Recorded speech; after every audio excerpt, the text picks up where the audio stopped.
In an ancient time, when a terrible evil threatens the land, only one man can save the world. Say what? Get out of here. What? What's the meaning of this? Oh, we'll just take off that broken record. I say. Here, hold my earrings while I take this monster down. I've got your back, darling. We just might burn down this town. Oh no, oh yeah.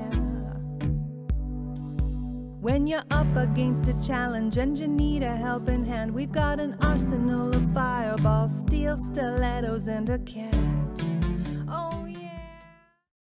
Hi, and welcome to Here, Hold My Earrings. My name's Al, and I'm your DM today. With me are Henrietta, Yvonne, Laura, Daria, Sophie, and Ida. Henrietta? Hi, I'm Henrietta. I'm from Norway, and I play Mealy, a moon elf wizard. Yvonne? Hi, I'm Yvonne from Canada, and I play Cracker, a half-orc barbarian. Laura? Hey, I'm Laura from Germany, and I play Byleth, a tiefling wizard. Daria? Hi, I'm Daria. I'm from Poland, and I play a tiefling sorcerer named Zenis. Sophie? Hi, I'm Sophie. I'm from Wales and I play a human wizard named Charlotte. And Ida? Hi, I'm Ida. I play Lilith, the wood elf cleric. Excellent. Named Lilith. Named Lilith. Yes. Excellent. All right. Henrietta? Yes. We started last session with identifying the scepter that we found, and it was really powerful with a lot of awesome spells kind of hidden inside it. And we decided that Charlotte should take it, but we didn't have time to attune, so she's just carrying it now. We then debated where we should go next, if we should go directly to confront Vidar or go to the harbor to try and convince the Neverember's general to join us. We also discussed if we should try and convince Factori to start following Asmodus, but we decided to leave that for later. Charlotte sends Hattie, the ratty, outside to check if the coast is clear. And when we are on our way out, we decide to remove the gems that we saw on the giant armors that we fought. Amelie investigates the armor and finds that she probably don't have the skills to remove the gem, so she asks Charlotte to help her. And Charlotte, of course, removes it without any issues. She goes over to Lilith to show her how to do it, and Lilith gives it a try, but she cracks the gem. And then an air elemental pops out and attacks us. Lilith goes down on I think it was the first attack, but Charlotte, as the heroine, she's managed to get her up with a good berry.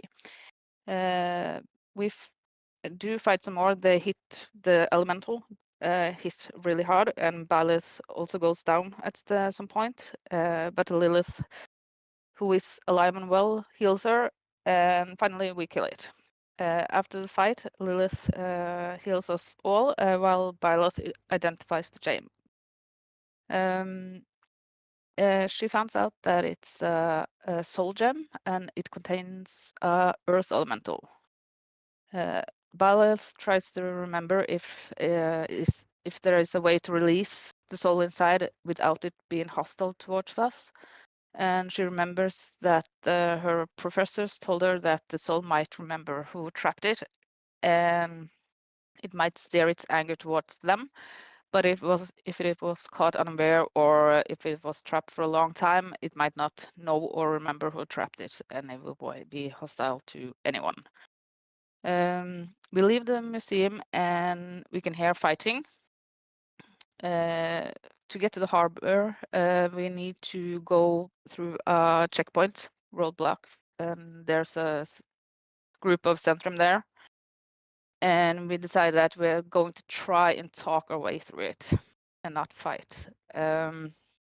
Sinise, who's the most proficient at talking, tells them that we are on an important mission to deliver a letter to General Sabine, and she shows the letter that we have. And the guards don't kind of trust her to begin with, but she's really convincing, and they let us through. When we get to the harbor, we see a lot of fighting, and we decide to see if we can find a command center where Sabine is. We look around, but we don't see anything in the immediate area, but we see some fighting at the docks. We see a Zhentarim's commander there, and we decide to try and lure him to us. And because if we kill him, it might make the militia easier to convince to surrender. Pilot tried a minor illusion to kind of coax him towards us with the voice of Lord Vidar, but he wasn't convinced. We decided to just run up and kill him. So Cracker runs up, slices him twice, and he dies. The mercenaries cheer at sight of Cracker, and the other soldiers think that we are there to kill them.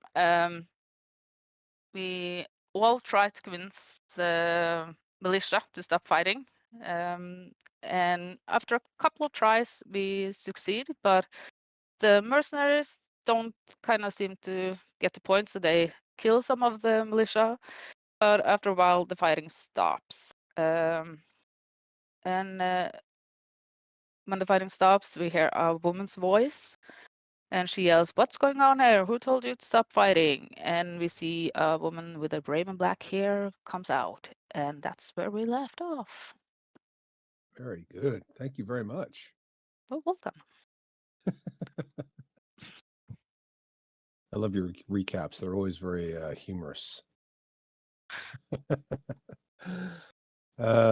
Okay, so yes, you see this woman who, although she is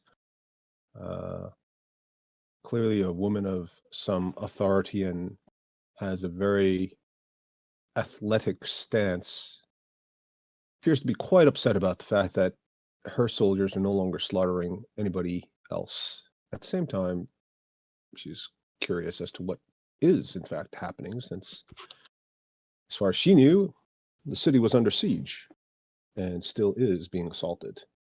While the fighting has died down locally thanks to the party's excellent efforts at repeated attempts to diffuse the situation, there is still fighting in the background elsewhere. You can see there are still attacks and assaults by your troops and attempts to repel the attackers by the militia, goaded on by Zhentarim agents and guards and non-commissioned officers elsewhere in the city. There are scenes of boats heavily laden with your mercenaries attempting amphibious landings. Some have even landed and are starting to attempt to assault the exterior walls or some of the interior walls of the harbor to gain access to the various towers that guard the entrance, which you can see on the map are here and here. The east tower has the largest ballista any of you have ever seen by far. It looks like it's big enough to actually send ballistae through an actual ship, piercing hulls of some of the medium to smaller sized sailing vessels that are currently in the harbor. Although it is nighttime and you can't actually see that far out because the harbor is well lit, not least because of all the fires that have been set. You've seen in the past the ships that you have under your control indirectly as a result of the mercenary forces from the Kazandar family. So there's a lot of chaos and there's a lot of damage and a lot of killing being done in your name or in the name of the defense of the city. And it's a question of what you do now. Picnic. That's a good idea. Yeah. I'm Head just over to gonna, fishmongers and see if they sell any fresh halibut. yeah. Sinise, the letter. I can't hear you. Okay, You have I'm gonna go closer with my hands up. I'm not here to fight. I have a letter for you. You're delivering me mail? You're welcome. It's from Lord Neverember. Why didn't Lord Neverember just send me a typical runner? I wonder, with a lot of Zhentarim around, maybe he needed someone who he can trust more. So he decides to send one of Lord Vidar's tieflings instead. Excuse me? Are you not a tiefling? I am a tiefling, but not with that soul. Well, I suppose with that attitude you wouldn't be, would you? Fine, give it over. No Hebrew? funny business. And if this is laced with poison, and she whispers something to one of the soldiers standing next to her, I've given them orders to kill every last one of you. Yeah.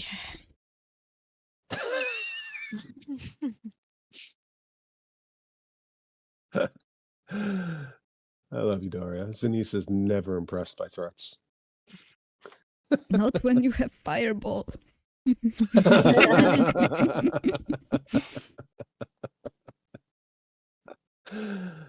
Fair enough. She takes the letter gingerly and breaks the seal with her finger, which you notice has no polish on it. It's all she's all business, this woman, despite her innately good looks. She peruses it, then checks the seal again, and then peruses it again. Then she folds it up and tucks it inside her breastplate. Huh. Well, I suppose I'm not entirely surprised. He did mention he had a plan, but it's an odd time to carry it out. Well, I suppose under the fog of chaos of war, it's as good a time to execute a rebellion of sorts. Odd that we should be the ones who are rebels, having fought rebels for years. Right. Listen, men. We are no longer fighting the invaders. Believe it or not, they're on our side. However, we do have to kill the Zhentarim. Now, and she turns back to the party, you're going to have a devil of time. Those two towers guarding the harbor mouth, they cannot be assaulted very easily from the ocean. And your ships, although they're very well appointed, will be destroyed if they continue to attempt amphibious landings. Most of your men will drown in the harbor. Now, my men are inside the tower, but the Zhentarim, in their tactical genius, decided to place a significant proportion of their remaining troops in the towers, understanding full well their military value. You're going to want to take those towers. Now, I can pull the men away, but in one case earlier where there was a checkpoint and there was a disagreement between the Zhentarim non-commissioned officer and the guard leader I had posted there, they killed him, and the other militia fell in line quickly. It's going to be a small assault, frankly, and although my men are numerous enough that we can hold the harbor, that they won't be able to go up against those machines. The ballista, the large one, which everyone calls Mother, it's very powerful. It'll spear 10 men straight through in a single line. The west tower is the one that actually controls the chain mechanism. But that has a lot of smaller siege engines. And of course, there are archers and crossbowmen. If you can disable machines and drop the chain to the harbor, your ships will be able to land and will be able to bring the troops on shore and assault together. The final goal must be the Palace of Neverwinter, which of course is itself its own military facility. Vidar will most certainly be there, holding Lord Neverember hostage and overseeing the battle. Even if the city is fallen, we cannot maintain control of it fully as long as the castle and the palace are in his control. It also has access to all the ravens and the pigeons and anything that would be used as communication. He could, within a few days, summon reinforcements from up and down the Sword Coast, and we would then be caught in between two forces. Ideally, you wouldn't destroy the tower or the palace either, because, well, I don't need to tell you, we're also the last bastion of civilization before one runs into the barbarians and the orcs of the north. And Luskan, despite all its attempts at trying to repaper itself as a reasonably commerce-driven and law-abiding society, they're one generation removed from the pirates and privateers and raiders that they used to be. Any sign of weakness would expose us to further attacks. And the people and the populace of the city haven't forgotten the siege of the orcs just last year. So it wouldn't do to lose all of our defensive value. I must go and try to bring down the tone across the rest of the city. You'll have to have somebody come with me or give me some sort of message that they'll accept. But if I can do that, we should be able to minimize the slaughter elsewhere whilst I leave you in charge here of the harbor. Does that sound reasonable for you? Of course. Yes. Good. I think I can contact Commander and tell him. Yes, well, you should do that, but if he's running his operation anything like the way I have to run mine, he'll have devolved some local authority to each of the regional commanders.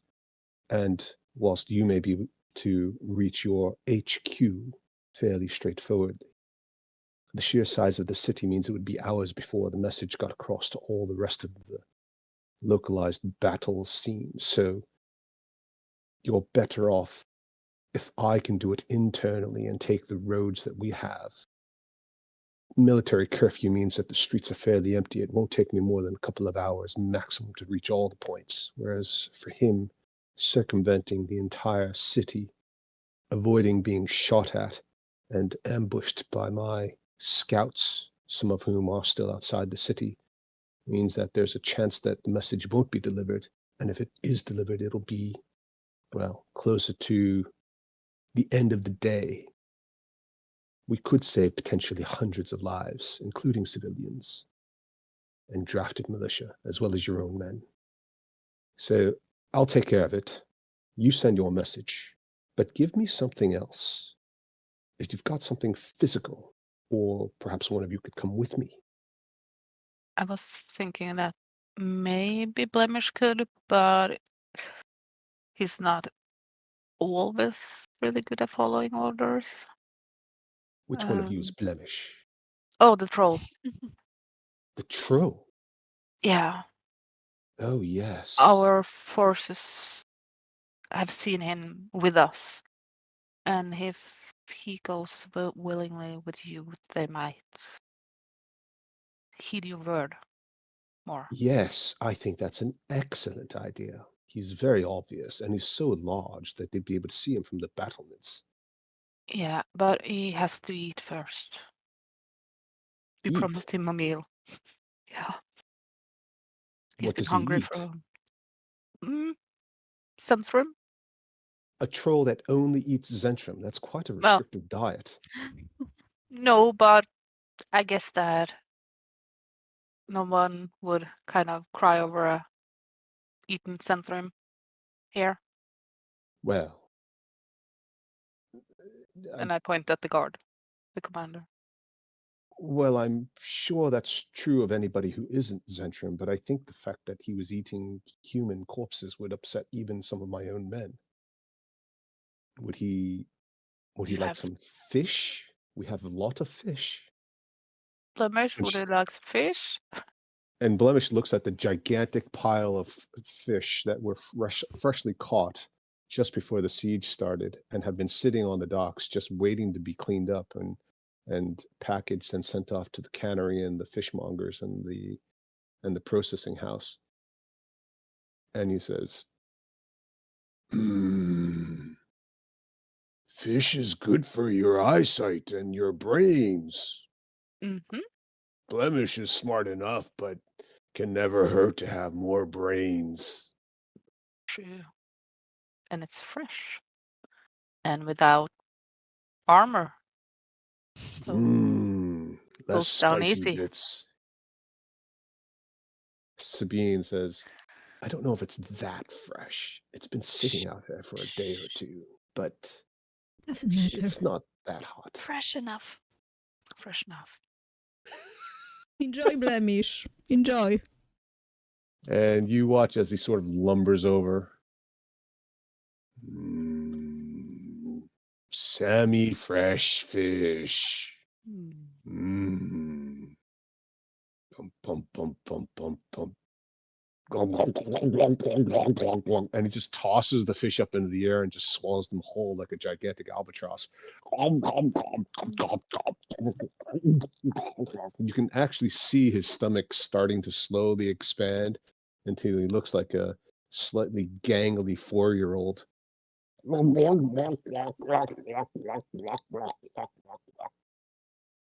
I'm just gonna look at the others. Do any of you object to sending Blemish? Do you? No, as long as we get him back. Bless you. Do we have to get him back? I think we will get him back before we face Vidar. Mm-hmm. That's important. And maybe we should send him the crown with him so they can see that he's kind of working for us still. Mm-hmm. I'm just gonna look at Charlotte. Blemish, don't sleep. Oh my god.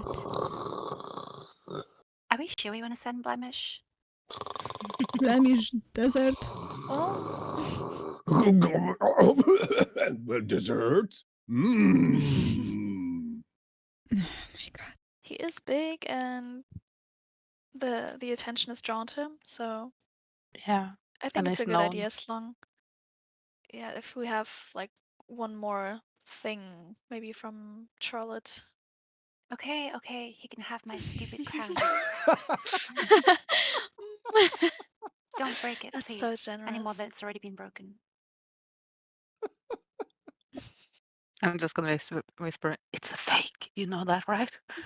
It's not real. But it's the closest I And have. you're not really the queen, you know? I'll Not do yet. a minor Not illusion yet. of a crown. A little Oh, no, crown. right. As soon as you say that, Charlotte starts melting. It's not true. No. I am Charlotte, the for queen. me, you are the queen. Thank you, Violet. What'd I do without you? Wow. Having temporarily tasted true power, Charlotte decides upon a course of evil and secretly makes the promise that she shall in fact become powerful and live forever, setting her on the course to find the secrets of lichdom. Oh. Let me write that down. But not wanting to surrender her beauty also decides that she'll be the first vampire lich. Is that impossible? Hey, it's a game with flying dragons and floating eyes that have 10 eye stalks that shoot disintegration rays. Anything's possible. Okay. Well, next on the agenda, I guess. I'll hand the crown to Blemish. Do not eat this. This is not food. He takes it, he sniffs it, and turns it sideways and uses one of the pointy bits to pick out his teeth. Oh no. Stupid troll. Blemish eat fish. Blemish smart now.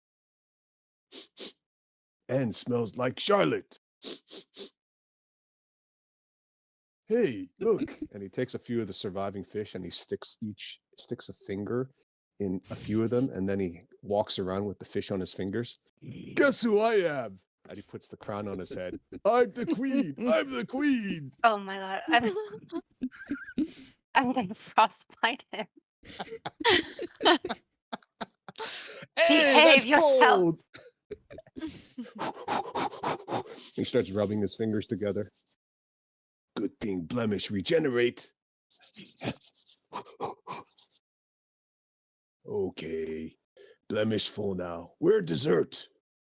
Who dessert? And he starts looking at the human corpses, and the remaining human troops start backing away. No, wait. You'll get dessert after you've completed your mission. As a reward. Lots of dessert. Byleth not lie to Blemish. I would never. Okay. Okay. Blemish ready. Burp. And he saunters over to General Sabine while he's rubbing his belly with both hands. Well, that was an experience. Very good. Blemish, is it? Yes. Will you follow me and listen to my orders? You'll have to be very precise about that. We don't want to scare any of the troops. And he looks over at the party. Zenise? Go with her and listen to her. Don't worry. Okay. Zenise says okay, so Blemish, listen. Good. Good luck, Blemish. Yeah, Sabine, be really kind of particular in what you say. He might take things, well, a little bit literary, and also may kind of don't leave anything by chance. Say exactly what he's supposed to do. I once had an amazing sergeant. He was dumb as a doornail, but if you needed someone to puncture a breach or break a line, he could lead the troops in and just pummel his way through a shield wall like you wouldn't believe. I think I'll be all right. Good. This way, Blemish. And she actually reaches out and takes his massive, gnarled hands. Come with me. Oh. Ooh. Pretty lady, hold Blemish hand. Okay. The rest of you, fall in. You, Sergeant, show these, what are your men called? She's asking you guys. Crickets? No, we can't have that. we can't say Neverwinter was overrun or captured by the crickets. I mean that. Aren't they the sons of Alagonda or something?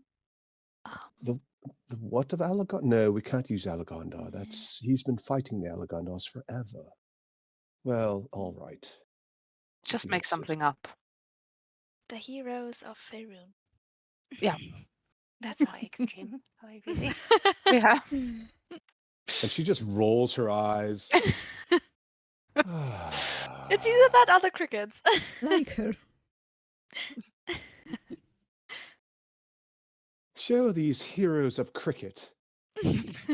We'll pretend it's a place. Some Yeah, we far can off pretend nation. it's a place. Yeah, from Show across the the sea. heroes of show these heroes of cricket from across the sword sea how to access the tower. Heroes of cricket, Mum? Just do it. I'm holding hands with a troll. Yes, Mum. And he salutes. Right.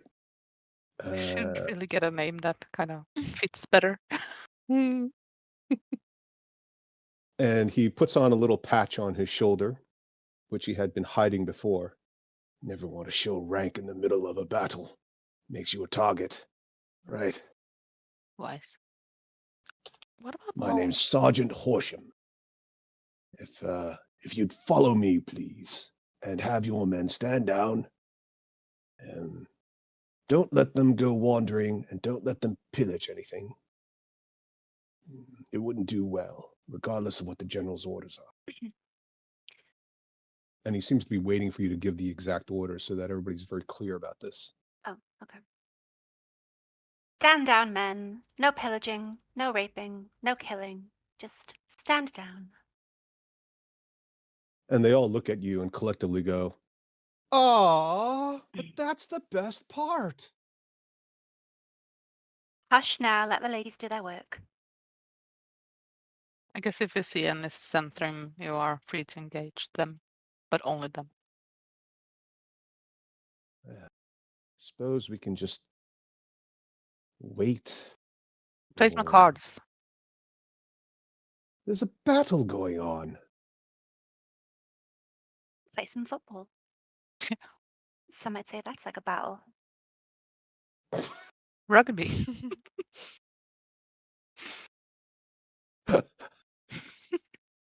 And this is how the first Olympics were created. Yep. But since it wasn't created in the shadow of Mount Olympus, but rather the city walls of Neverwinter, it's called the first Neverwinterix. I'm gonna quickly send a message to Foresight. All right. Well done. What should I say?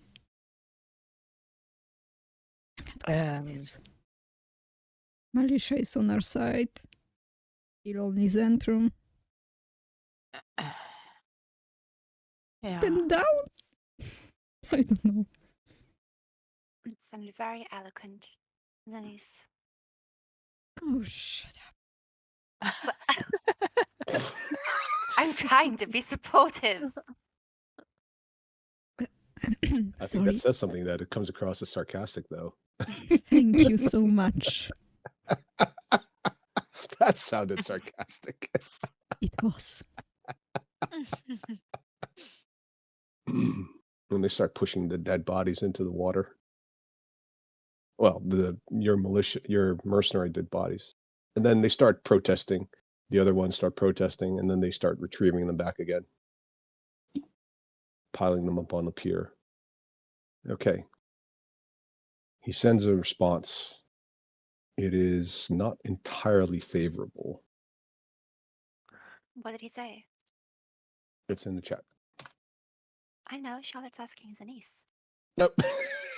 I'm so sorry. Well he done, said Sophie. that he can give the order, but he must protest against the pillaging order. The men have lost much and deserve some reward. Oh dear. Well, we don't Well- have to tell them about that last part. It's not like we have the spells to go back and forth, so Let's hope he wings it. Sorry, what did you say, Daria? Let's hope he wings it. Oh, he wings it. Mhm. I think that should be your group motto, like a converted Nike one. Just wing it. The Wingers. the The winger. wingers. That's the name. The Glorious Wingers. Not to be confused with the left wingers or the right wingers. We're just the Wingers. Just the wingers. Yep, fair enough. Okay. So, you guys have a plan? Anything specific in place that you're gonna try to do? Kill some Zhentarim. Well, that's helpful. Thank you. Um, Get some rest. What Yeah. about Jet? Didn't he wasn't he at the harbor too, trying to disable siege weapons? What happened to that? Well, we asked him, but I don't know if we actually got a reply on it. So maybe we'll meet him. Ooh. Well, I think the first order of business is to take the chain down or try and disable that mother Yeah. of a weapon. So left or right? But rest first? Do we have time? I don't know. Don't have time for a long rest, I think. Can we find out if Jet could disable that? Sorry, what'd you say? Can we find out if Jet can disable that? You should If he ask can our disable queen. Oh yeah. Well, I Hey, suppose I could Queenie. send off a crane. There's a lot of cattiness going on back and forth, it seems. I suppose I can send off a paper crane to him. Consider it a boon from the Highness herself. Let's see. I feel like Charlotte runs the risk of being pushed into the harbor. Revolution for the revolution. See. Yeah, exactly. Can you please kill Mother? Love, Charlotte. Well, Mother might- is the ballista. Oh, what? I thought it was the chain. Ballista. Ugh. Okay. Can you please, and how do I even word this? It's a chain. Disable the ballistas at the harbor. Oh, so we're not okay. Hi, Jet. How's it going disabling those ballistas? Any ETA on this? Kind regards. Hope you're well. Specifically the harbor. Specifically the harbor. Oh.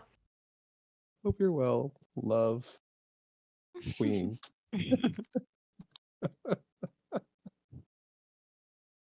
Yeah, so you're okay. Oh, Queen Elaine.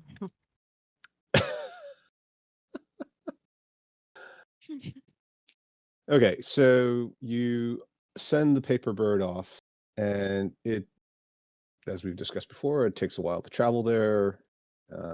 It flies at the same speed as an actual bird, so it, and although you're expecting it to take a while, actually it comes back quicker than you expect. I'm right behind you. And he turns, and you turn, and you see him standing behind you out of thin air. Oh. Yeah. Well, he's there, but he'll be a sec. Sorry. How long have you been there for? Just long enough to see how things are going. It looks like you've got things under control. Well, almost. We need to take down the chain and destroy the ballista. Mother. Any suggestions? I'm very good at hiding. I'm not so good at penetrating. The tower's sealed, and oddly enough, they decided not to put in any weaknesses like cisterns, cavities. Even the sewage system basically just empties out into the harbor. I'd not be able to get in very easily. And then once I'm in, well, it would just be me. So, in short, I can't do it. I know somebody who might be able to get in. I don't suppose any of you can take on the appearance of one of these. And he points at the Zhentarim corpses. Well, I'm pretty sure Tomorrow. we all can just steal their clothes. Yes, that's possible. That makes a lot of sense. So why don't you just do that? Okay, he makes a very good point, ladies. I was going to recommend somebody in the city already. Now, technically, he's now a business person. She, it, I never know for sure.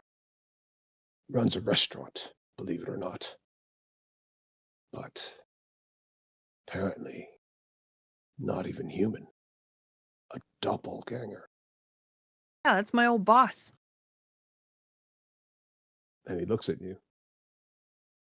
You used to work for Cessna? Yeah, it was rough. She's a Well, I tough don't know about boss. that. Food's pretty good, though, if a bit exotic for my taste sometimes. Yep, she knows her way around unusual ingredients. Well, that's true. I was going to say, Cessna has seen Lord Vidar, as well as most of his commanders. And Cessna can appear like any of them. Now, they might question why he would suddenly want to give orders to have them surrender when it's very obvious that doing so would mean their defeat, capture, and possible death and execution. So you might be able to get in, but you might still have to deal with convincing them. And when he says the word convincing, he uses a hand gesture of a thumb, finger drawn across the throat. But I'm sure that wouldn't be a problem for you, seeing as how you can all cast fireball. He's obviously slightly exaggerating. Mm-hmm. I can cast iron. I pull up my cast iron pot. He looks at you. I get it. It's a joke. It's a good Thanks. one. Thanks. No one ever laughs. It is. I'm laughing inside.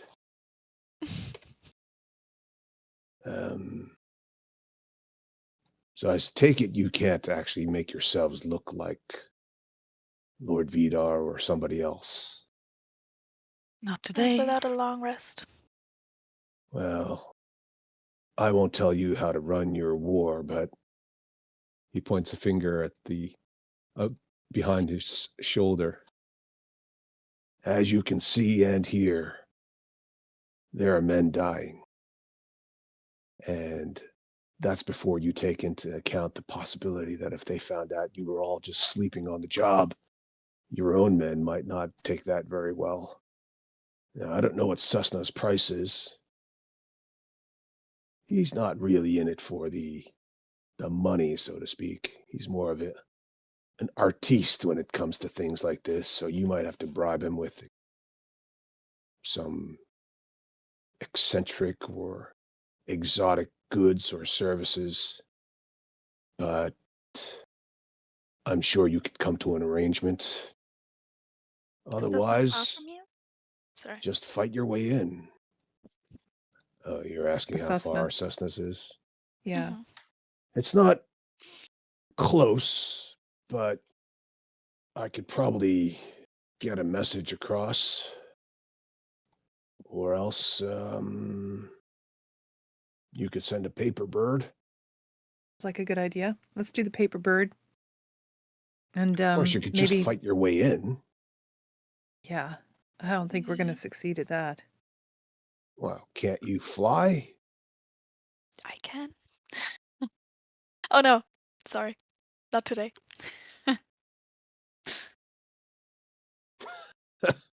Okay. Not feeling it, huh? Yeah, pretty exhausting. Yeah. And he looks at the corpses. Poor you. I know. It's a hard life. He doesn't seem to have a whole lot of sympathy. You sure you don't want to just fight your way in? It'll be faster. Yeah. That's true. I'm gonna look at the sergeant. Do you know how many men are in each tower? I'm not certain how many there are now. We normally would station somewhere between a dozen to 2 dozen just to have standard guard duty. The last time I checked, there were something like 50 men in the towers, each taking turns, resting and also fighting. The east tower that has Mother, that giant ballista requires about a dozen men. Just arm it, reload it, aim it, and then fire. Then you've got the men supporting them, bringing up ammunition from the stores. There are other crossbowmen inside. The west tower, although you don't see it, it actually houses a number of smaller ballistae for close-in action.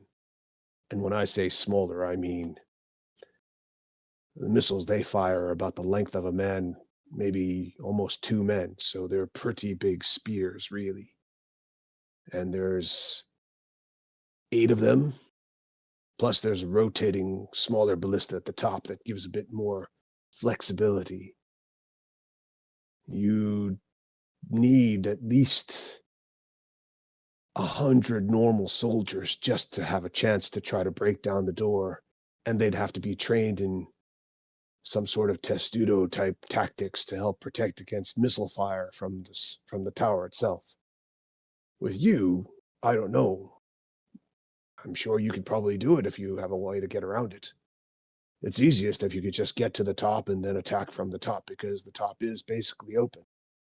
Yeah, well, we can't fly. You can't? No. Oh. And kind of mutter something. Well, what's the use of that then? Well, can you? I can't fly. I'm just a hard-earned soldier who's got a couple of years of fighting under his belt and lost one finger. And he shows you his missing pinky finger. But then again, I never claimed to be a wizard. Claiming to be a wizard? I'm just making a joke. Hey, and look at Byleth. If you could fly, could you fly invisibly and then throw a fireball into one of those towers from above? If invisibility was casted by someone else, I could, yeah. But those two require concentration. So yeah. Either one or the other. I'd have to cast that. Interesting. Well, I either can way, help you. Cute. That would be very nice. And well, But you can fly. resources. Don't remind me. Well, I can I'm too exhausted. levitate Mm-hmm. up. Do you have invisibility? I would have invisibility. Right. Hoo-hoo. Michael Jackson has entered the chat.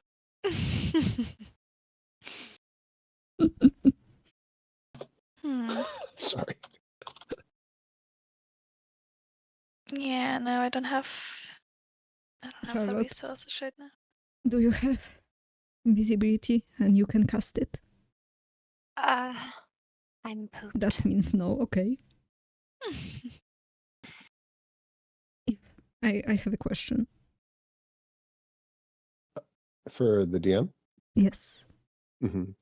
If I cast levitate with my boots, does it mean that I have to concentrate on that? That is a good question. I can't remember if levitation is concentration. Let me take Levitation is yeah, it is. I can post it. Okay. Yes, it is concentration. Right. Of course, somebody else could levitate. But only I have a fireball. It appears Byleth doesn't have. Yes, but you don't need It's been a concentration long for day. fireball. Yeah, but invisibility. Oh, right, yeah. Maybe we have spell scrolls in the bag of holding or something. I mean, who said you need to be invisible? I don't want to die. It's only a 7-foot long spear. Come on. I mean, thunk, and then you just watch as the momentum, it first pierces Anise through the midriff completely, and then the momentum just carries her out into the harbor. Splash. I only have a scroll of detect magic and summon greater demon. I only have a scroll for detect magic and then summon greater demon. Well, that's what I have in my bag That's right now. all I've got. Summon greater demon. Rats. I think No I have a. invisibility. Why can't I have a second level spell? I mean, this ridiculous summer greater demon spell. Jeez. So useless. I know, so weak. It's like create cappuccino. I have a scroll in my backpack that is called lightning, which might be useful Ooh, yeah, To get- lightning bolt. together with my channel divinity, which will make it the top. It will make it the top damage. Homer Simpson has entered the chat. Lightning bolt. Maybe we just sneak in with the Zhentarim uniforms. I like that idea. Well, we have one Zhentarim uniform. Maybe someone have the boots, someone have the trousers, someone else have the shirt. And we all just pretend that we got up late and left various bits of uniform behind. I don't think it's gonna work. Oh. I think you never should know. send a. Right. I mean, That's so stupid enough. I'd tieflings- let you try. we tieflings can play as like the tieflings that work for Avida. We need Cessna. Yeah, I was Yeah. thinking the same. I think that's the easiest and fastest Yep. Mhm. way to do it. If we call him, he or she did pretends that Something. he's a commander, Zhentarim commander or something. And we can, well, as Ballas said, you tiefling can kind of look like yourself, but we others can kind of have cloaks with hoods up or something and just follow. Okay. And we just have to take the fight inside. Just push Cracker in front.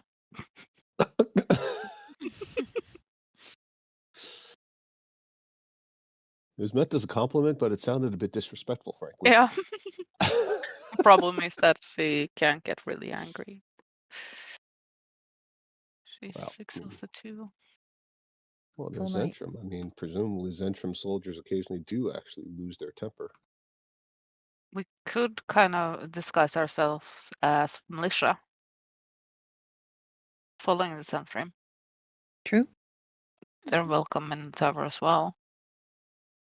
But I think only you can wear armor and cast spells. I know. I can wear leather armor. Yeah. So we would would have to strip down of that inside. Yeah, that will take too long. I guess just cloaks then. And tieflings will be tieflings.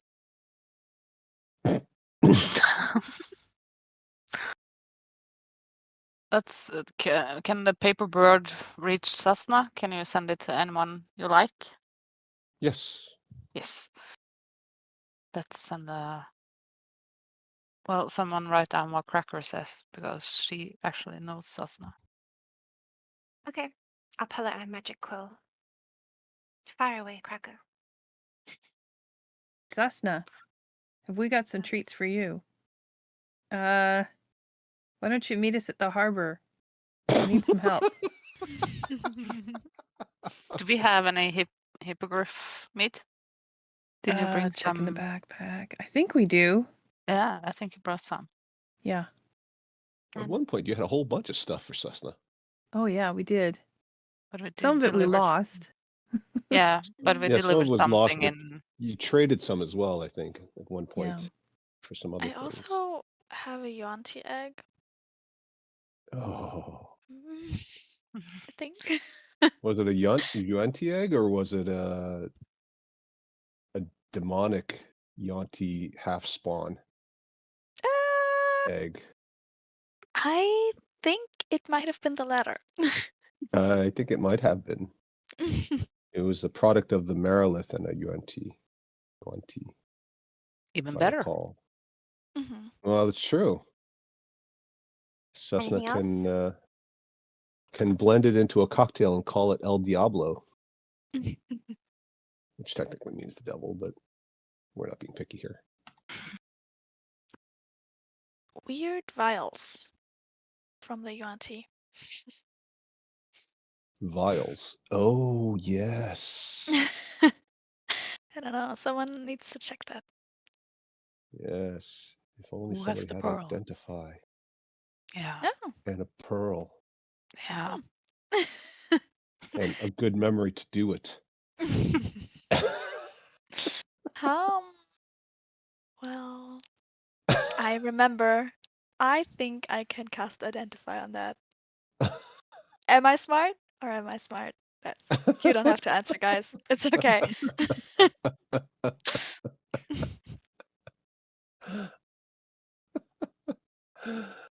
I don't know anybody's stat numbers exactly except for Charlotte's and Violet's. Because Charlotte's always says she's got a 17 intelligence. And Violet's always reminding everybody that hers is 1 point higher.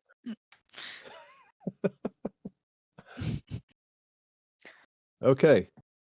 So you're sending that off to Cessna. Mhm. Okay. It is 10:33, believe it or not. So should we take a break? Mm-hmm. Okay. Mhm. Yeah.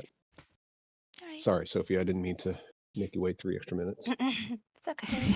4. I'm a big girl. A big girl cursed with a small. Anyway, so we'll be back in about 10 minutes or so. Okay. Okay. Okay. Bye. Okay.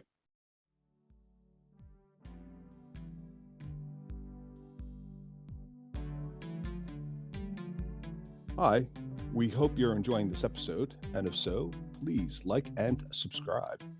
And remember, the next time your DM says, roll initiative, yell back, Here. hold my earrings. Here, my earrings. This is good. I think we only need this take.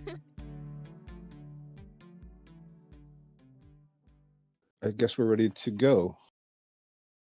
You send your paper bird off. It's not super far on the map. You're about 20 minutes away, maybe from 15, 20 minutes away, but walking along crowded city streets. So the bird flies over. So it's only about 10 minutes. 10 minutes passes. Does anybody want to do anything in the meantime? Other than just stand there and play football? Maybe I can already cast Identify on one file. Sure. Yay. Do you want to post the vials? Do you remember what the vials were? I just wrote down green vial Yuan-ti, red vial Yuan-ti, and blue vial Yuan-ti. Okay. I also didn't know a lot more about it. I think they came in the satchel, though. This very modern one. Sorry, you're breaking up a little. The satchel. What? Oh no. Yeah, the satchel from the Yuan-ti. The modern one. Mm-hmm. So What was the first vial? I wrote it in the order of green, red, and blue. Right. Maybe I could just start with the green one then.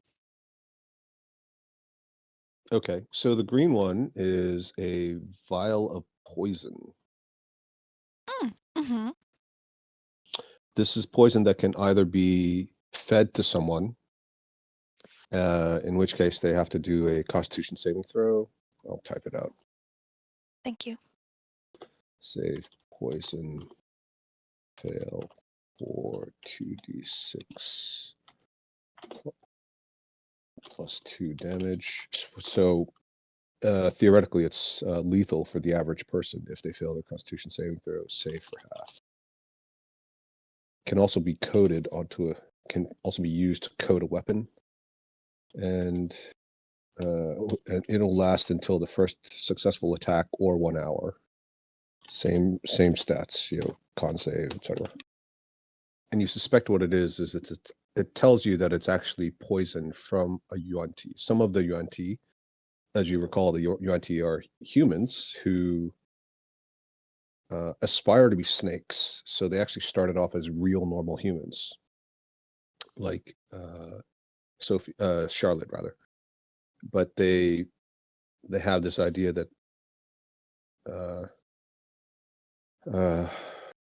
snakes and other related members of the family are the epitome of beauty and grace and power. And so they have, over the course of eons, used magic to try to alter themselves, and they've become a separate race now. But some of them exhibit much more human characteristics, and they're the lower level yuan-ti that you met, and some of them, the ones that are closest to achieving their ideal, are basically snakes or can transform into full snakes. And this is poison taken from one of those yuan-ti types. Mm-hmm. All right. So I'll tell that to the party, and especially Cracker. So if you want to code your weapon with that sometime, then feel free to do so. It's a great Well idea. done. Thanks. Okay, very good. Yes, so the paper bird returns from Cessnas, and I shall type out, which I suppose somebody should read out just for the sake of the recording. Chirp, chirp, chirp, chirp. Cracker can't read. I'd like to see, I wonder if Cracker ever feels a little bit insecure about it and then once in a while just decides to fake it. Just reads and just speaks a bunch of gibberish pretending that she's reading something and it's completely wrong. Yeah, maybe. I think it's gnomes that have a racial ability that they can speak to animals, but they can't actually understand what the animals say. So like Really? it's just, yeah, it's a weird twist of it. It's either the wording was wrong or it was designed to be limited. So they so in theory, you're like Cinderella, right? You tell like the mice to go, find the beads to sew onto your dress to make you beautiful. But in reality, what happens is you tell the squirrel to go scout out the enemy encampment. The squirrel, being just a normal squirrel, starts chittering on in all kinds of squirrelese about, need to find a nut, it's getting cold, it's wintertime. Why do you want me to risk my life? I barely know you. And then the gnome just goes, I think he said he'll be right back.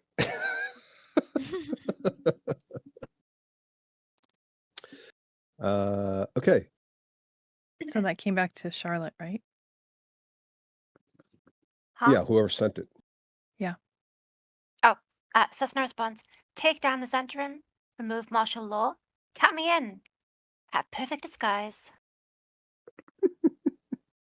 Well done. Hmm. Well done, Sophie. Got there in the end. Well, that's very nice. Well, that's great. So, should we maybe just hop in this fishmonger's hut and have a nap or something? Because I mean, even if we get everything rolling, I won't be much help once we get there. Like a long rest? Well, I have no rage left, so I'll go down pretty quick. you understand it's gonna stink inside there. It'll be a wonder if we get any rest at all. Make it smell good? Hmm? Can't you make it smell good? I can try, but I think it would just, you know, it would end up with the smell of roses over the smell of fish. Yeah, she can't take it away. She can only add to it. Grateful. But Cessna will be here in like 20 minutes, maybe half an hour. Mhm. Not even, right? Because the bird took some time to get back to you. Yeah. Hopefully we can convince them to just lay down their arms. Oh, it's never going to be that easy, surely. Mhm. I mean, there are also militia in there. Yeah. Do we just. What do we do with them? Do we try to convince them to join our side or fight them? I think, can we bring the sergeant? That would be best. And he can convince them to fight on our side if a fight arises. Mm. Sergeant Horsham. Huh? Hey, we got a plan. Well, I'm all we ears. we think we have a plan. Okay. You know Sasna's in, so that's good. And I think the whole idea of perfect disguise, getting in there, having you with us might really help. What do you say? See, the trouble with me is I'm not arrow proof, and we've been given orders to stay away from the tower. Only Zhentarim or Zhentarim troops are allowed to approach the tower without a special signal, and I don't have that signal. But Can there wear are militia the. in there. Sorry, I can't hear you when you both speak up like that. Sorry. Go ahead, Balas. There are militia in there, right? Or is it just Zhentarim? There were a few, but they were primarily there to work the chain mechanism because the Zhentarim don't know how to do it. But the Zhentarim outnumber the militia significantly. And the militia, well, they're in the chain room, which is not the same as the entrance to the tower, or running the ballista and crossbows off the top and the sides. So we could do the operation without having to hurt them. Without having to hurt the militia. Mm-hmm. Well, somebody's going to need to instruct the militia. So yes, I suppose you could do that. The Zhentarim are primarily the ones that are actually doing all the shooting at the ships, which, by the way, look like they're taking a bit of damage. It's kind of slow going. The ballistae all take a long time to fire. The ships are kind of keeping a distance. Occasionally, one of the ballistae actually gets close enough to actually do some damage, and you hear the sounds of men screaming from the boats because they still don't have the signal not to stop fighting, or to stop fighting, rather. I'm sure they're not being treated the greatest. It won't be too hard to get the militia to turn or to, well, I mean, Cessna's probably going to pretend to be somebody they can listen to. I just think we'll be able to manage this. I think it'll work out. If you say so. The general seems to have confidence in you. Their brains, my muscle. Okay. Just wait for Cessna? Should we go rest while we wait for Cessna? Sure. I don't think we're going to get very, very well rested, but we can wait. I don't think we have time for a long rest, though. I have a feeling that the city will crumble around us if we wait 8 hours. While you hope there's no- leisurely hang out in the fishmonger's hut. Yep. Okay, You so need some- you... Sorry, Daria, you go ahead. You need some healing cracker? I can give you a potion. Yeah, that would help. Okay, it's just a normal one. What that is. Is that 2d8 plus? You 2d4. wish. 2d4 plus 2. 2d4 plus 2. Okay. Come on, trying to gaslight me. Well, I Isn't don't it know. I like- never remember. It's like 4d20 1, 2. plus 80 hit points and recover all your Yeah. special abilities as if you had 2 long rests. Yeah. Right? Plus temporary No. health of 50 points and plus 4 to armor class. Oh, no, that's grape flavored. Wrong thing. Grape flavored. Grape flavored should be, actually. You mean, what you meant to say is purple flavored. Yeah, purple flavored. There's no real grape flavored soda. Grape flavored soda doesn't even taste like grape. But it's damn good. All right. Very good. So, oh God, you got some terrible. Sorry. Sorry. So you get a total of 5 altogether. Thank you. Thank you. And sorry. I have another one if you need it. I should be okay for there. That brings me up to a pretty good amount. Okay. Save that. You might need it. Yeah, I was thinking maybe you should have it. Just I in have case. 2 more, so I can give you one. Okay. Thanks. So, you guys are going to retire to the fishmonger's hut. Reluctantly, yes. You walk in, and the first thing, of course, is the overpowering smell. It's not rotting, but it is still an active fishmonger's hut, and there's not much you can do about it. There's a lot of foodstuffs there. It's not just fish. You can tell that this also has some other things that are used either for seasoning and spices, because this is they don't just prepare fish here. They actually have some salting capability. And then there's a separate room in the back that opens up, and it's got less fish in it. The fishmonger obviously lives here. Can you all see that? Sophie, you recognize this as the room in the corner where you used to sleep. Oh my goodness. Oh, sorry, wrong one. It was a little hovel. You were allowed to sleep there. There are a couple of personal items laying about, untouched, lovingly preserved by the fishmonger who, although he didn't know you well, remembered you fondly and thought of you as his adopted daughter. Is there anything specific that you would go to and Oh my gosh. I don't know. remark on? I'd go and inspect all my things. Everything's there, exactly as you left it the day you went off with Agamemnon Scorch to begin your new life as a wizard's apprentice. It's just like I remembered it.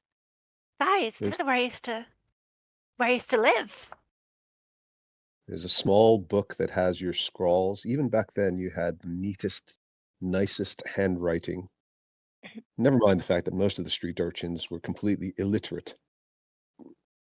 There's a tiny quill that you fashioned out of a feather taken from a seagull. A small fish knife that was given to you as a present, originally to defend yourself, but you also used it to sharpen your quill occasionally.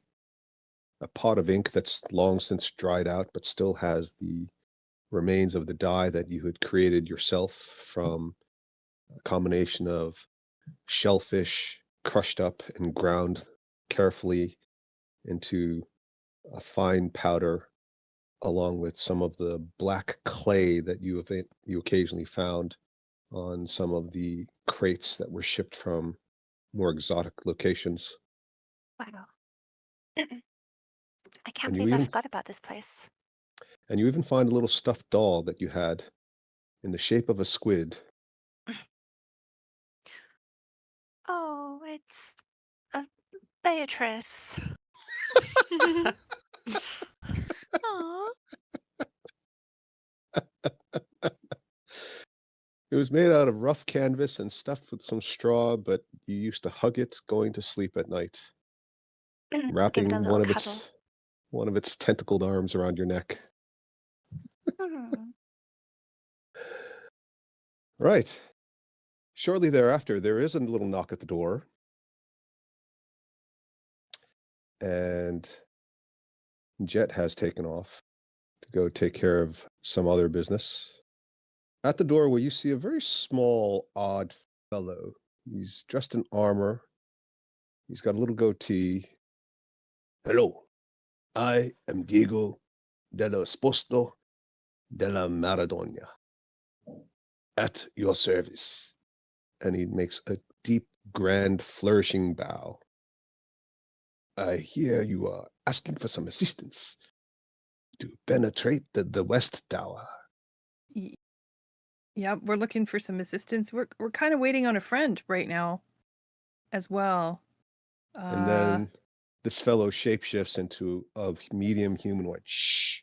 It's me, my friend. Cessna. And Cessna gives you a great big hug. Hey, we've got some nice stuff for you. Oh? What have you got? And What Cessna about, like, starts rubbing its hands. forever troll steak? Forever troll steak. I like it.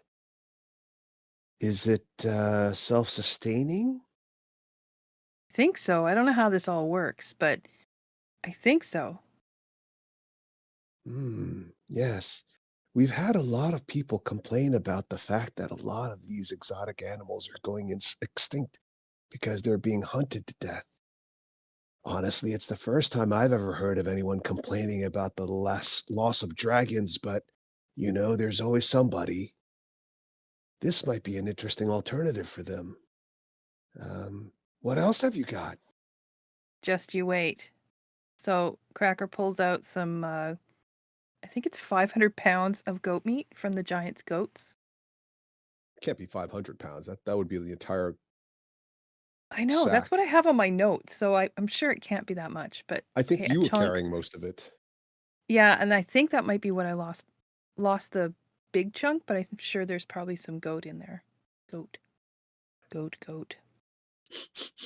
Well, it smells like goat, which is basically a normal animal to eat around here. So I appreciate it. We could probably put it into some stew, but Okay. That's not not the best. That's not the best. well, it's good. It's just not really exotic. I mean, being giant is certainly something, but it's still a goat. Now just wait. That's not what I mean. I mean, Uh, I oh, saved the okay. best to last. Are you ready? Oh, sorry. Yeah. I'm ready. Okay, I'm okay. ready. Okay. So Cracker pulls out the 2 hippogriff breast meat. Hippogriff. Is hippogriff. Ooh. And Cessna takes one of the chunks of breast meat lovingly in 2 hands, holds it reverently in front of her face. The face keeps shifting between her natural doppelganger form, which looks quite monstrous, and also plain, almost as if it has no features whatsoever, but a lot of wrinkles, and it seems to almost have a translucent skull, so you can see what appears to be the equivalent of a human brain sort of pulsing a little bit. And then back to humanoid female, and then into a bugbear. It's a little bit disconcerting for those who aren't used to it. Oh, this is very special. Yes, I've never cooked hippogriff. We've had rock once, but notice how, as an apex predator, the meat is very dark and rich because it resembles all of the mammals and reptiles that it eats, and they're all high value predators themselves. Oh, the aroma. Yes, I can make this a wonderful steak. Doesn't even need a lot of seasoning because it's so flavorful. Oh, I know. I'll slice it very thinly and serve it tartare, raw. And this way you really get the experience of it. Oh, this is so wonderful. I can do so many things for this. Oh, thank you so much, Cracker. It's so wonderful to see you again. And who are all your friends? Sure, you might recognize. Actually, maybe you don't recognize any of my new friends. No. This is Charlotte. We call her Queen Charlotte. Hello.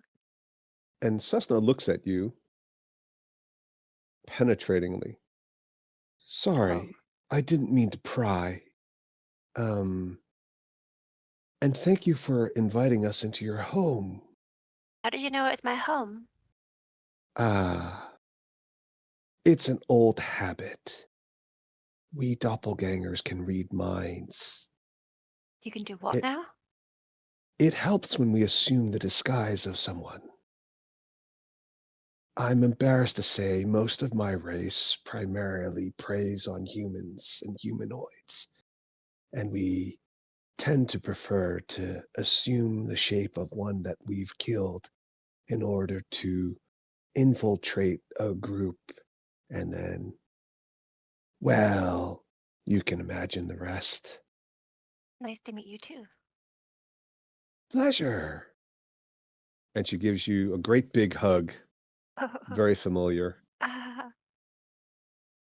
And you How can sweet. feel the skin changing underneath you. It goes from warm, like a human's, to extremely furry, like a giant bugbear, and then into something a little bit colder. It's not quite clammy, but it's cold and cool and a bit too smooth, somewhere between a human and a dolphin skin. And may I just say, congratulations on your meteoric rise from this, and she says it without sarcasm, to the Queen of Neverwinter. Well, I always knew I was destined for great things.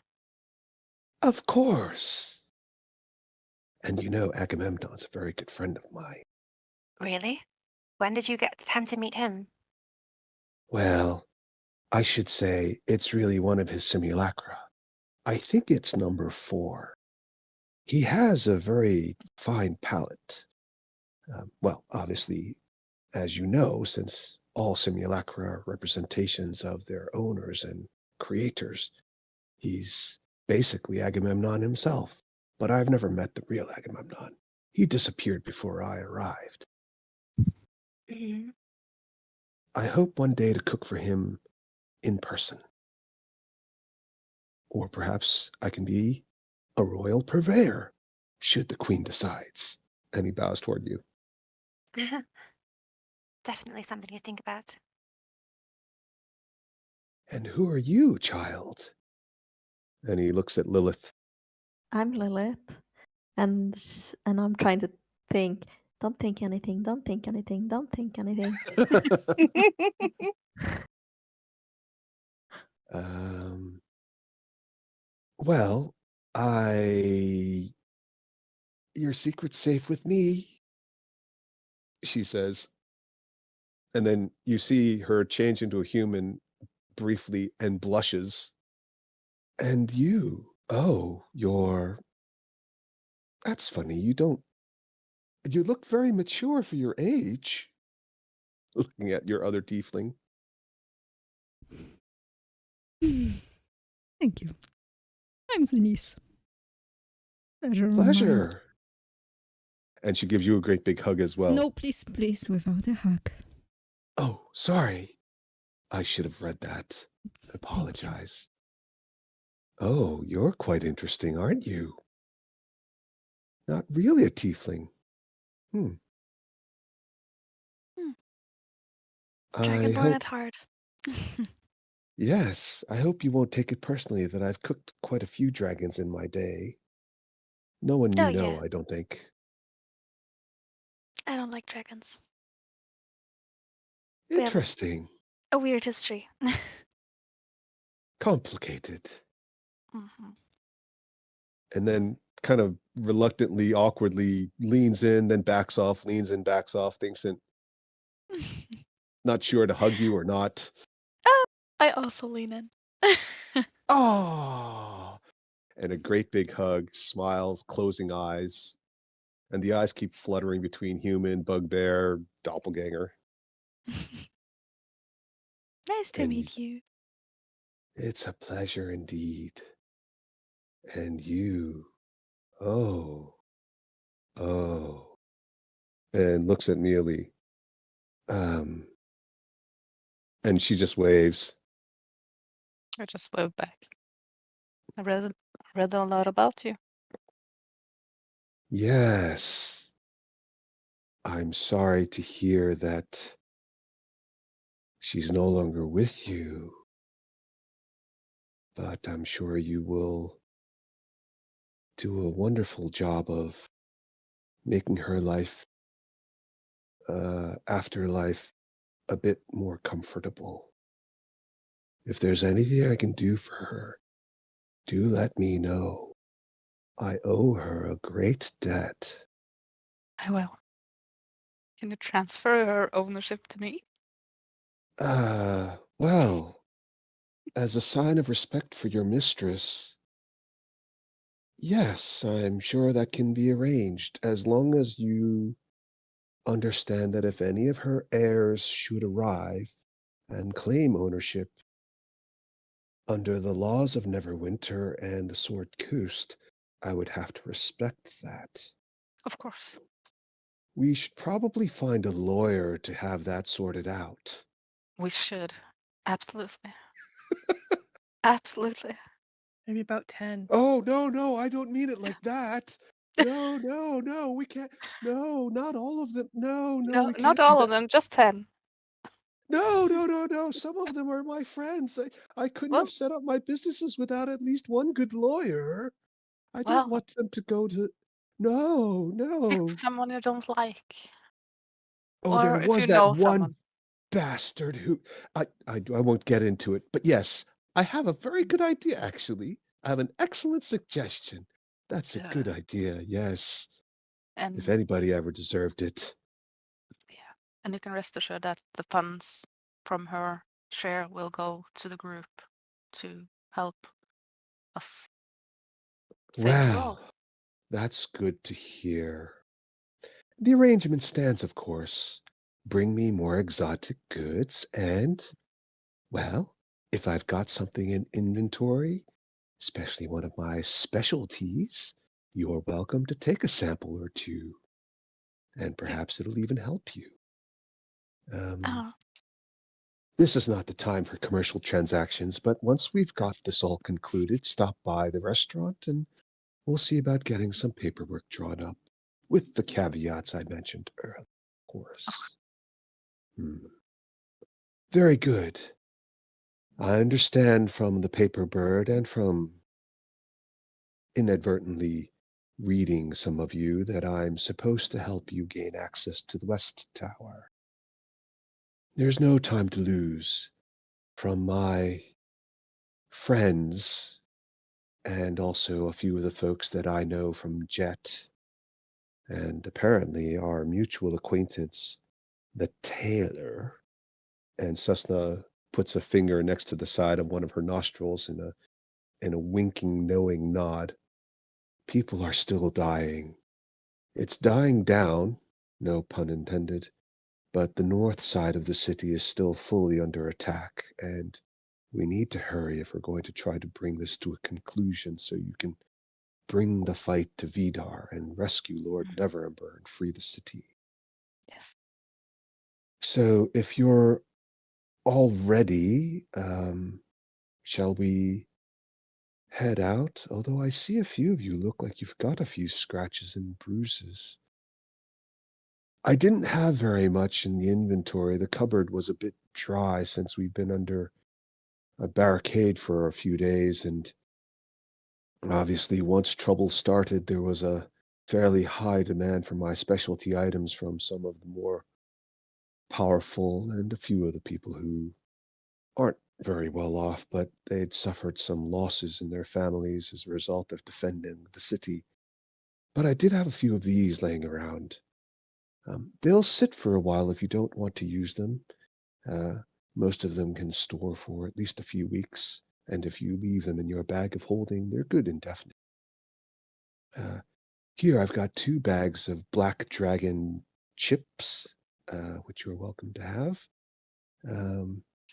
There's a little container of my specialty stew. It's very strong, and the effects are a little bit unpredictable. It depends on who's drinking it and how they take it. But if you succeed in having a good reaction, it can be incredibly helpful in a difficult, sticky situation. And then again, I've got this. It's a steak I made not too long ago. It's very, very strong, very flavorful. I think most of you would like it. You'd need to eat about at least half of it in order to get the full effects. But otherwise, you would probably get some benefit even if you just had a tasting. And she hands these out to the party members. Thank you. That's very kind of you. This looks good. Yes. Remember the black dragon chips, they're very spicy. It doesn't make a difference in terms of the effects, but you might want to have a glass of water or milk nearby in case you've got a more delicate palate. It's for the people who like their robust flavors along with their beers and stronger spirits when they're drinking. Good to know. Should we just put Chance. it in the bag of holding? Yeah, for sure. Any chance, Cessna, one of these might trigger, crazy rage in me? Oh, I tried selling some of that. It was a huge hit, but the number of people who ended up breaking dishes and throwing them against the wall and dancing wildly, and then it just became a giant mosh pit. And honey, you know I love you, but there's a reason we don't work together anymore. Yeah, extra bounce to the bouncer. Yes. You know, Chult is still in the midst of a revolution there, or rebellion. I forget what they call it.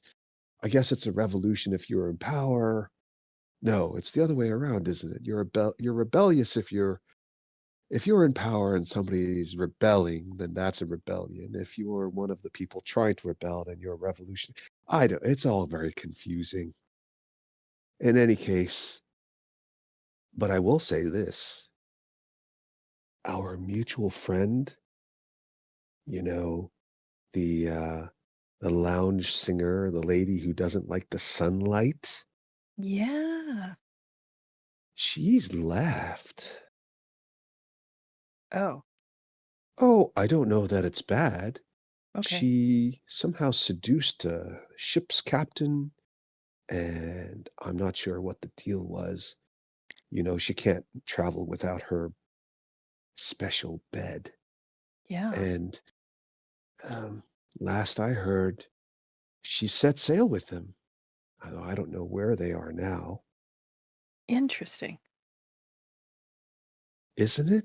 You would have thought Yeah. with all the killing that she would have just stayed there, but the problem is we lost a couple of customers, and then some of the rich people, they stopped coming for fear of their safety and being attacked in the streets. And although business is still all right, we don't have as many wild partiers, and she kind of needs people to feel relaxed in order to get her fill.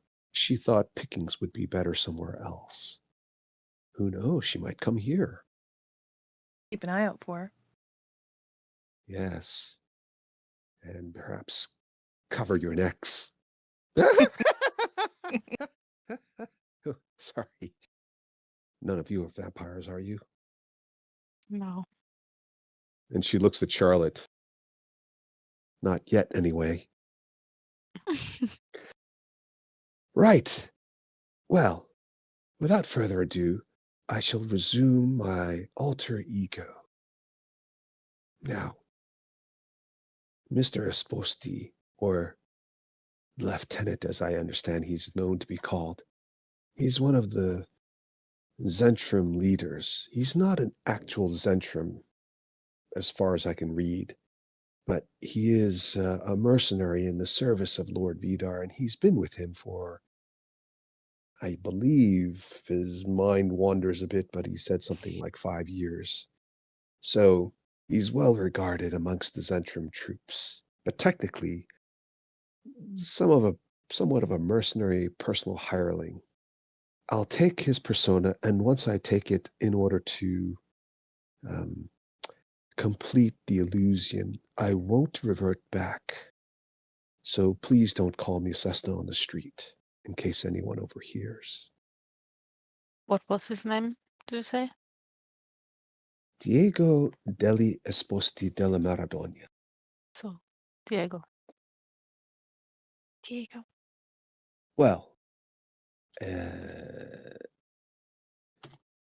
Can I call mean, you Lieutenant? yes, I think that probably works.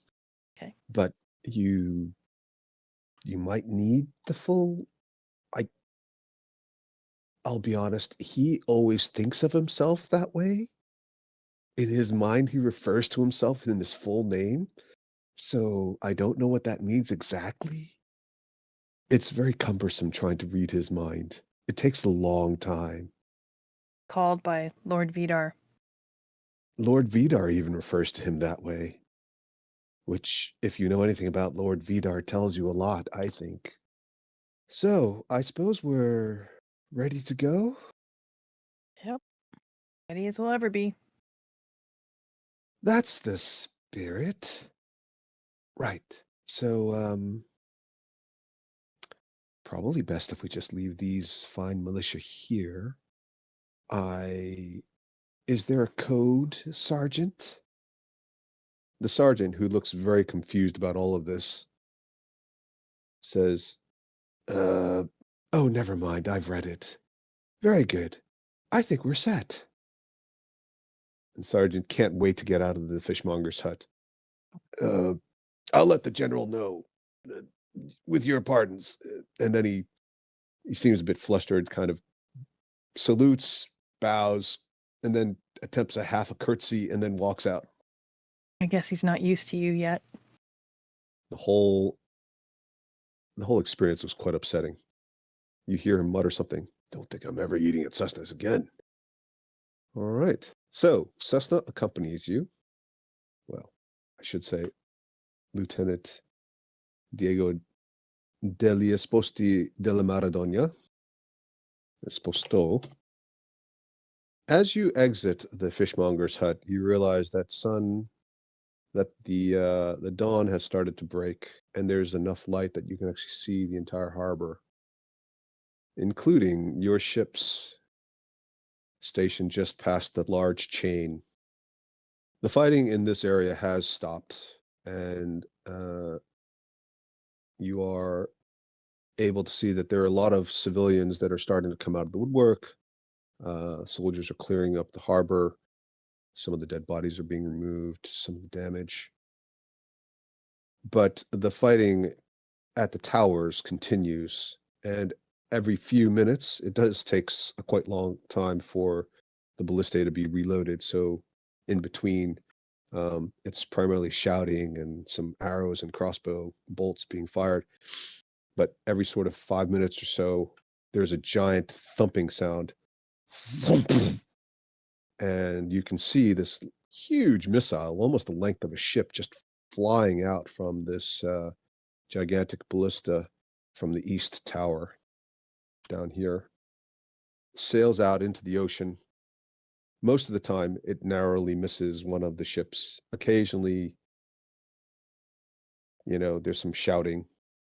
The lieutenant, wink, wink, signals. We shall approach the west tower from this direction, past the shipyard, and along the causeway. Okay. Hopefully, they will not fire upon me, but if they do, it would be best if we had some magical ability to protect against this. Not only would it help us not take any injuries and be harmed, but it would help solidify the illusion that we are, in fact, who we say we are. Because typically Lord Vidar would have some ability to push away all of the magical and non-magical missiles shot at him. Of course, I could pretend to be Lord Vidar, but I think that would draw more attention since it's unlikely that he would come all the way out here. especially in the middle of a battle. Well, we are kind of spent on magic. Well, at least big magic. Ah, that is a shame. I knew a couple of wizards who could use the shield spell. If you could do that, that would probably help convince them. No? Give me a second. I'm gonna change Yeah. my sorcery point to first level spell slot. Oh, excellent. Yes, and then actually with the tieflings, perhaps they would, it would help complete the disguise. Maybe the rest of you could put on some Zhentarim uniforms. I see there's one dead Zhentarim there. Sure. We don't have enough for all of you. The human, Charlotte, you can wear the cloak and then show your face and just draw the cloak around your body, and maybe one of you can wear the helmet so it looks more like a Zhentarim, and then the other one can wear a breastplate, one of the more humanoid looking ones. And why are you laughing? Is this not a good idea? Yeah, sure. It is. If Where? And well, whoever proposed the idea originally was laughed at. Are they fuming?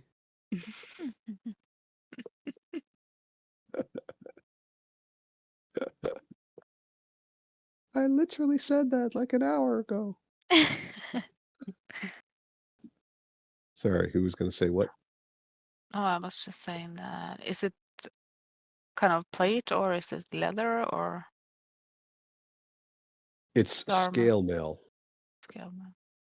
Yeah. I guess it's only Lilith that can use it and cast spells. But then she has to take off her magical one. Do you want me to take it off? Or will it take too long time?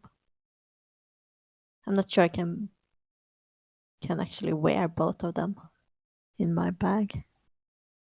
It's all right. If you can't wear it, that's fine. I suppose we could always just cut the straps and then you tuck it over your shoulders, and then when you need to, whoosh, just take it off like a great big jumper. Sure, that's a good idea. Very good. Okay. Right. Information. So go last. Where do you want us? Oh, whatever you think. Is your dwarf friend coming? No, she doesn't travel with us anymore. She? Dwarf She friend? means Oh, Mom. Mullen. Oh, sorry. I was thinking about, long time ago. No. Mullen, you coming? Might be safer to wait here. Yes.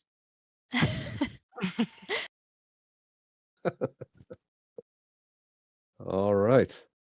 So you start approaching the causeway. I'm going to put you guys down here within range of the crossbows. How far is it? Yeah, so it's going to be more like, we'll call it around here. Okay. You can move your tokens a little bit closer. And no one challenges you because they're too busy shooting. But you do hear, you do see some movement at the top of the tower. A couple of the Zhentarim move over. More Zhentarim start appearing from the ones you can see. Also a couple of militia as well. Not a lot of militia. As you get closer, the lieutenant, as it were, says, "Open up. I have brought some reinforcements, including some of our tieflings." And there's a voice from the top of the tower. "Lieutenant, is that you? Of course, it is I." Diego delle Esposto della Maradona. Who else could it be? How'd you get there? I said open the door. Do not make me wait. I shall flog you. Yes, sir. And you see a portcullis come rising up and a large wooden door that's bound with iron starts to open up. Is Cracker still eating fish on the pier, or? Oh, I'm there. Oh, sorry. I didn't drag myself over. I'm still eating fish on the pier. Gross. Like, I don't know what Blemish is getting so excited it's about. It's just fish. Just imagining Cracker come running. Wait for me! Wait for me! Yeah. Fish. Yeah. One fish and waving a fish in her hand. Yeah. Like she's about to miss the ferry. Right. Follow me. And with a flourish of his cape, he walks in the door. Do you all follow? Yes. Mhm. And as he does so, you walk in, and there's a couple of different levels. Each level is basically its own room. So it's not like there's lots of little rooms, although occasionally you do see smaller rooms, but they look very small. So you assume they must be things like supply rooms or garderobes or something. And there's a stairwell, a central stairwell, similar to the one you've encountered before in the museum, where it's going one direction and down, another direction and up. And he takes you all the way up the stairs. And you come out at the top. So you're at the top of the West Tower now. You all see that? It's so easy, guys. Yeah. Oh, there's a lot more of these guys. Oh. They come around the building, and you see that there's a lot more of them. Yes, Lieutenant. What is it you need? So far, we've been firing on the ships, and they've been attempting to return fire, but our ballista are so powerful that we're basically keeping them at arm's length. How many hits have you scored? Not that many, I'll be honest, and we're running a bit low on the big ammunition, so having these tieflings to shoot spells from a distance would be very useful. Very good. And then he kind of turns and looks at you all. What should we do here? What was that, Lieutenant? Nothing. I was not talking to you. I shall address you when I feel like it. Mind your own business. Quick, you must say something. It looks suspicious. I don't know. You did not have a plan? We got inside. You don't have a plan? We're winging it. Just like my friends. And then as you come up the last few steps, you hear someone shouting from underneath. Clear the way. Why are you blocking the entrance? Oh, shit. Is there a trap door right there? That's where you came up. Okay. Who is this? Hey, Lieutenant. Lieutenant? Jake. And I come up behind this lieutenant, the real lieutenant, and and grapple him. Yep. Oh God. Do you want a strength check? Oh, come on. We're not going to do it that easy. What, you're just going to suddenly just take over? Yeah. I don't think so. Ooh, I got 20. Nice. Wow. And as he files up, a few more Zhentarim follow him. That door. All right. As usual, Cessna will not participate in the fight unless somebody wants to use their action to order him to do so. Yvonne, why don't you roll for the real Lieutenant Diego del Esposto della Maradona. And Ida, would you like to roll for the Zhentarim? Sure. All right. 4. Okay. So, not surprisingly, they come last because they're caught off guard. Most of them are still busy manning the ballistae, so they're not directly involved, but immediately the lieutenant starts giving orders and telling them to start defending the tower. It is Lilith's turn. We'll go through one quick round and then we'll take a break for the week. I'm gonna cast Spiritual Weapon.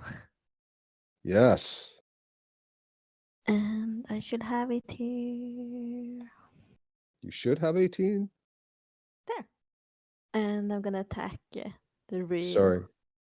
Did you do something? Because I don't see anything. No.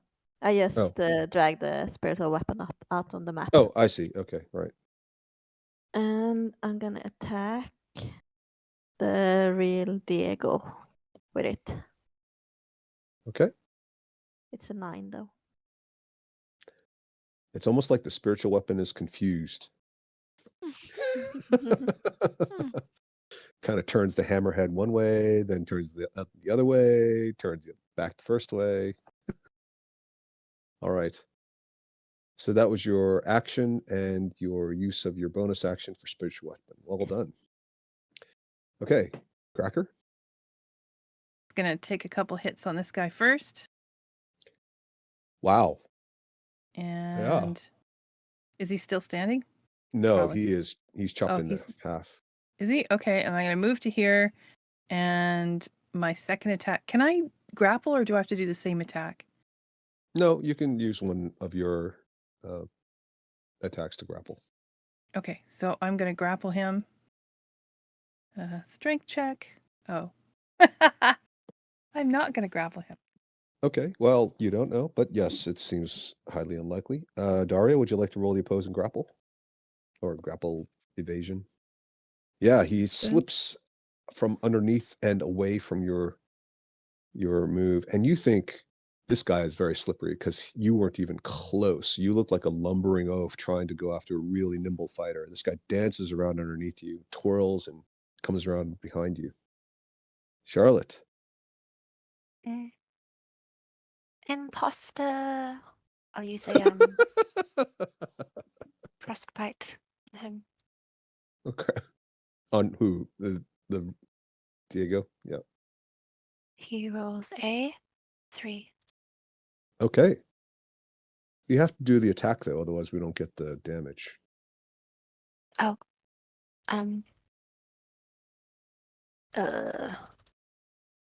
Yeah. Thank you. Okay. 2 points of damage. He's quaking in his boots. All right. His mustache gets very cold. Nearly. Yeah. Now the spiritual weapon doesn't actually take a space, so you can move through it and even stand in it if you want. Yeah, but the cracker is in the way. Oh, Cracker. Yeah. But I'm saying on my map, it looks like the spiritual weapon's between you and the lieutenant, it is, so you but can. But for what I had in mind, cracker is in the way. Okay.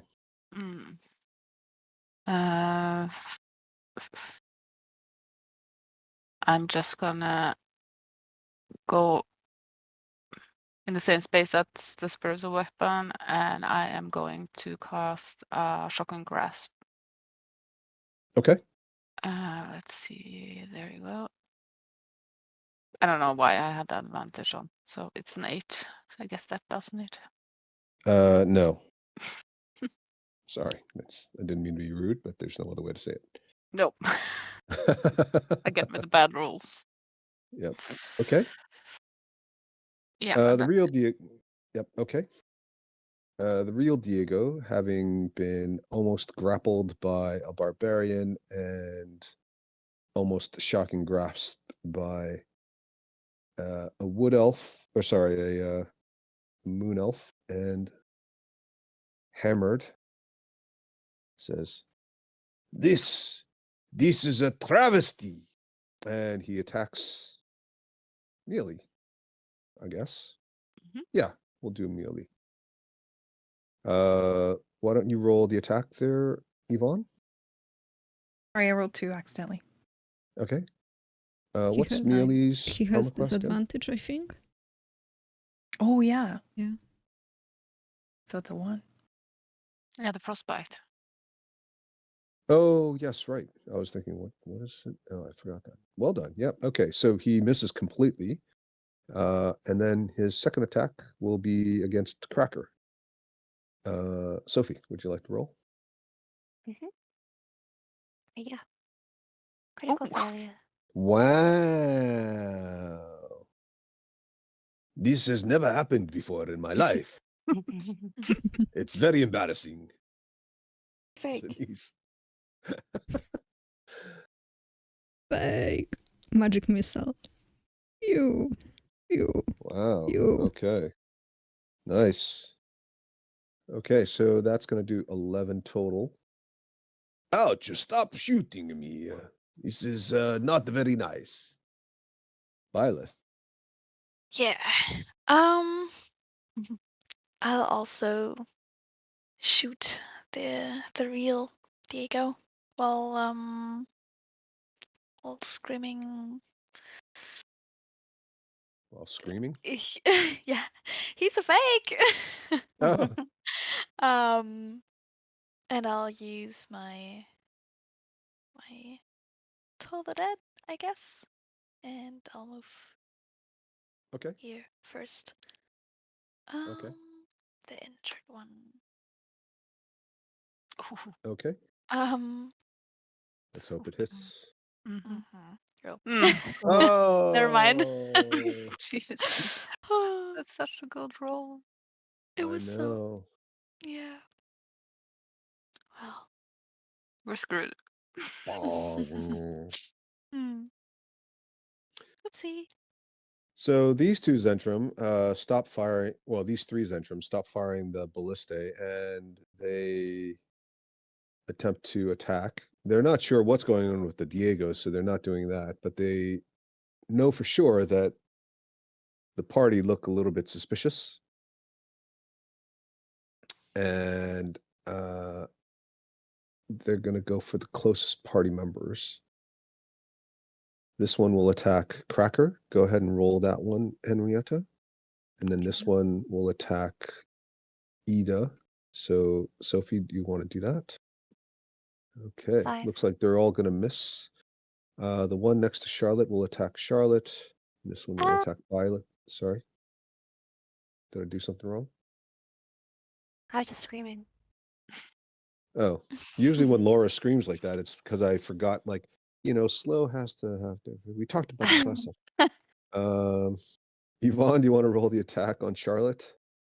And Dara, do you want to roll the attack on Byleth? Okay. What is Charlotte's armor class? 20 because I use shield. Okay. Well, hang on a sec. So what without it, what is it? 15. 15. Okay, yeah. So you should use shield. Yeah. Okay, so it's gonna hit, and then you use shield, in which case it's actually going to bounce off your shield. So well done. So some of you did have a shield spell prepared. Well done. Oh, I don't know why I did that. I'm gonna put this way we know that shield runs until the end of her turn. So keep in mind that you're under shield for the whole round. Okay. Byleth, you're going to take 5 points of damage from a sword attack. And I'll use Hellish Rebuke. Okay. I'll post that again. At level 2 because Ooh. of the feature. Dex save. Ooh. 8. And the Hellish Rebuke is so powerful that he dies. Nice. Yes. Now, Wow. the turn's almost over, but not quite. The two on top of the rotating ballista turn their ballistate towards the party and they fire. And at this range, with this kind of configuration, they can hit both Zanice potentially and Mealy at the same time. So both of you roll a dex save. Mm, What is So the other? me? You have a plus I Oh, don't know. I didn't. I had Blade Song on. I Just haven't Oh, ignore okay. that. I don't know why. Okay, so Zanice is going to manage to avoid it entirely. Mealy gets speared Oh, and is going to take 2d10 damage. oh, 8 Oh. points. could be worse. Could have been worse. And that's where we're going to stop today. Ooh. We're fine. Are we fine? Be We're okay. fine. Okay. Got this.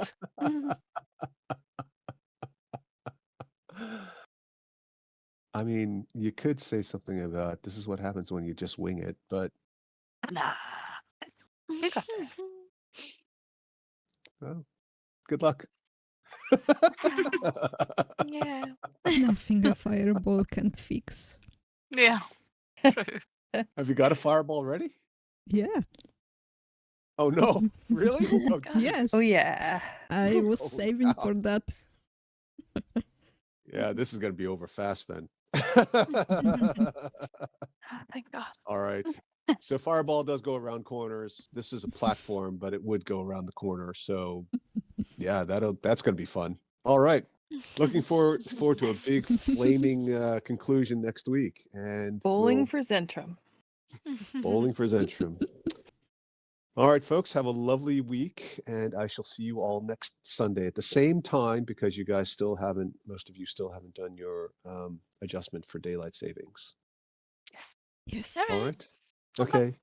Thanks, Yay. everyone. Thank Thank you. Bye. you. Bye. Bye. Bye. Bye. Bye. Bye.